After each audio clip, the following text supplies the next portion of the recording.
Shoot!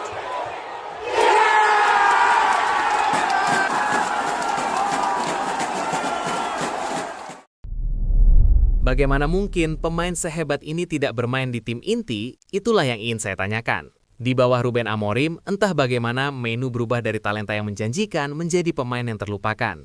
Terkadang, setiap pemain bisa merasakan tekanan dan perubahan di dalam klub yang tidak menguntungkan. Dan bagi Mainu, masalahnya adalah kurangnya menit bermain.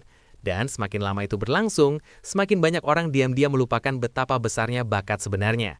Bahkan, ada dugaan bahwa masa depannya mungkin bukan di Old Trafford. Namun, di bawah asuhan Carrick, Mainu kembali ke tempatnya semula. Dia mendikte tempo permainan serta mengendalikan jalannya pertandingan dari lini tengah. Dengan begitu, ia menunjukkan satu hal penting bagi kita semua, yakni mengapa pemain sehebat ini bisa dicadangkan. Pernyataan ini mengisyaratkan betapa konyolnya Amorim mencadangkan salah satu produk terbaik Academic United ini. Tapi ya sudahlah, itu telah menjadi kisah masa lalu.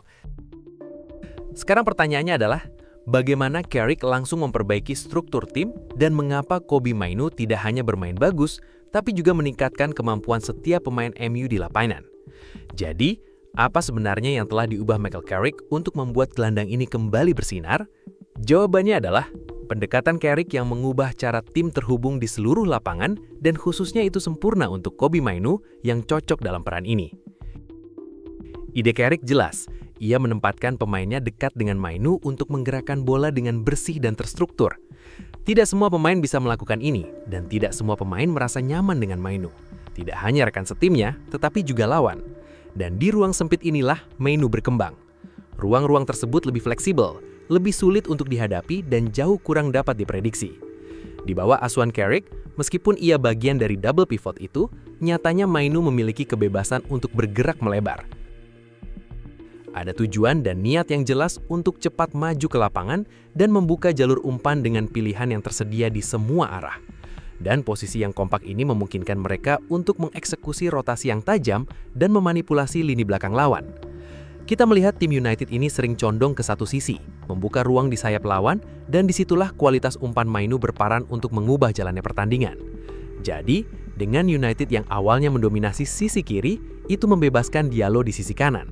Dan Mainoo memainkan umpan panjang yang sempurna untuknya.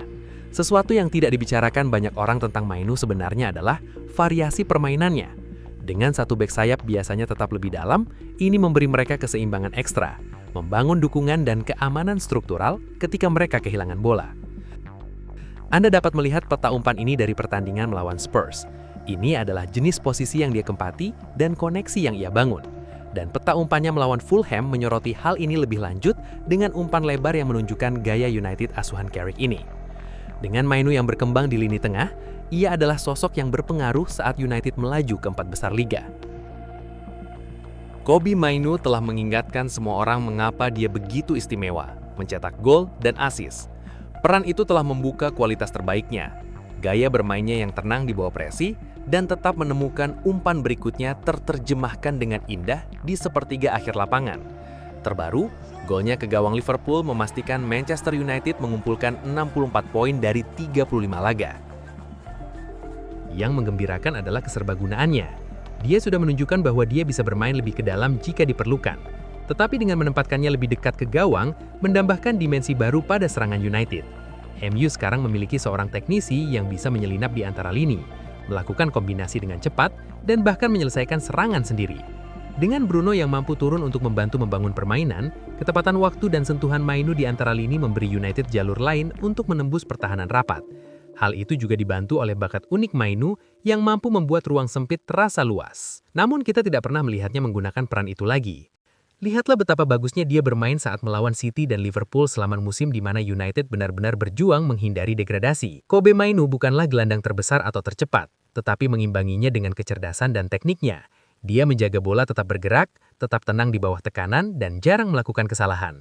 Namun di balik semua itu, Mainoo menyoroti karena dia benar-benar rapi dalam mengontrol bola.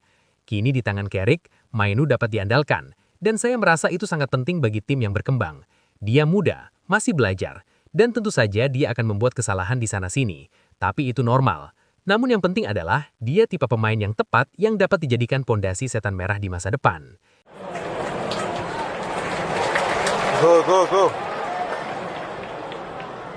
Oh. Lianyu, Manon, Manon. Oh.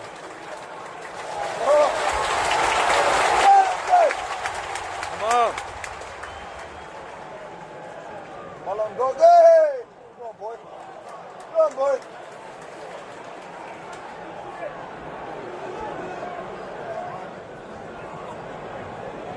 Boy. Oh. Oh, shoot.